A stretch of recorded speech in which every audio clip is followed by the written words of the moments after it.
Musim hujan tahun lalu mengakibatkan kos tempatku tinggal kebanjiran parah. Aku Ayu, seorang karyawati muda yang malam ini pulang kerja agak telat, dan jalan ke kosanku sudah tergenang air sampai mata kaki. Gak mungkin diterobos, jadi aku muter cari penginapan terdekat.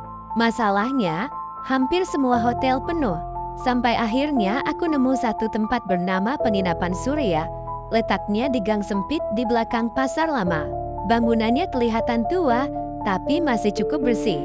Papan namanya dari kayu, cat merahnya sudah pudar.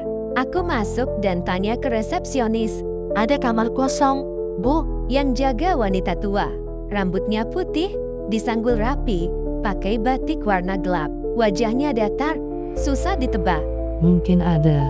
Katanya pelan, sambil buka buku tamu yang kelihatannya sudah sangat lama. Kamar 404 masih kosong, tapi ada aturan. Aku langsung waspada. Jangan pernah buka pintu kamar sebelah jam 3 pagi. Dan kalau kamu dengar suara nangis dari arah lift, jangan dilihat. Aku bingung, tapi jujur aja, aku capek dan gak punya pilihan. Harga kamarnya juga murah banget. Wanita itu ngasih kunci besi yang ujungnya sudah karatan. Sebelum aku pergi, dia sempat menatapku lama. Tatapan yang bikin perutku gak enak. Kamar 404 ada di lantai 4, paling ujung. Koridornya panjang dan sempit. Lampu neon di langit-langit berkedip-kedip, bayangannya kayak bergerak sendiri. Begitu pintu kamar dibuka, hawa dingin langsung nyergap. Padahal di luar nggak sedingin itu. Di dalam cuma ada ranjang kecil, meja, dan lemari kayu tua. Pintu lemarinya kebuka sedikit. Cat dinding putihnya sudah mengelupas, dan di satu sudut ada noda coklat. Bentuknya mirip bekas telapak tangan. AC mati. Akhirnya aku buka jendela. Dari situ kelihatan kebun belakang, rumput liar, gazebo yang hampir roboh, dan sebuah patung batu yang bikin aku merinding. Patung itu menghadap langsung ke jendelaku.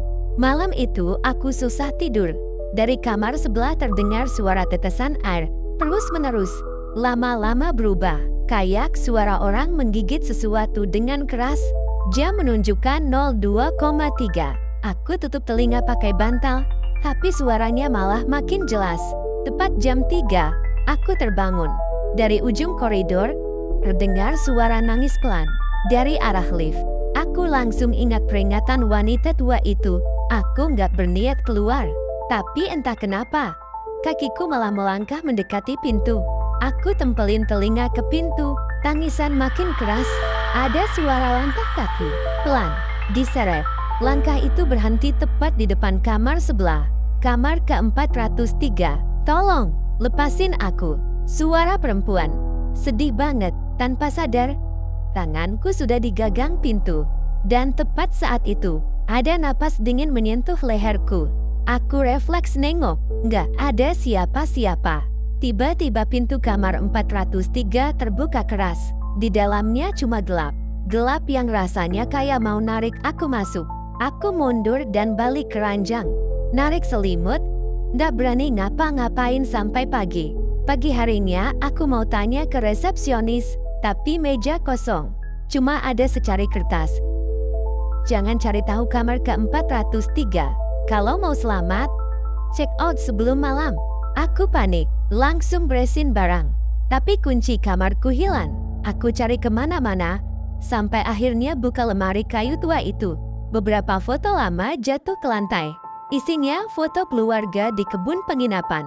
Di salah satunya, ada perempuan muda berdiri di depan kamar ke-403. Wajahnya cantik, tapi matanya sedih. Di belakang foto tertulis, Ratna, hilang 15 Januari. Aku lihat tanggal di ponselku. Hari itu juga tanggal 15 Januari. Pintu kamar terkunci dari luar. HP nggak ada sinyal. Telepon kamar mati. Suhu ruangan makin dingin. Noda di dinding mulai melebar, kayak darah segar. Jam 02,59. Lift bergerak sendiri. Langkah kaki itu datang lagi. Kali ini berhenti di depan kamarku. Tok, kamu harus gantiin aku. Aku hancurin jendela pakai kursi dan lompat ke kebun. Lari ke gazebo roboh. Dari lubang di bawahnya, tangan-tangan putih muncul. Ratna berdiri di depanku. Di belakangnya, lelaki berseragam penginapan. Itu anak saya. Suara wanita tua terdengar. Aku menyembunyikan kejahatannya. Dia memukul lelaki itu. Pergilah, aku lari. Beberapa hari kemudian, aku baca berita. Penginapan Surya terbakar. Ditemukan 3 jenazah. Sejak itu, setiap tanggal 15 Januari, aku selalu cek kunci rumah berkali-kali. Kadang, di malam hari, aku masih dengar suara nangis pelan dari luar jendela.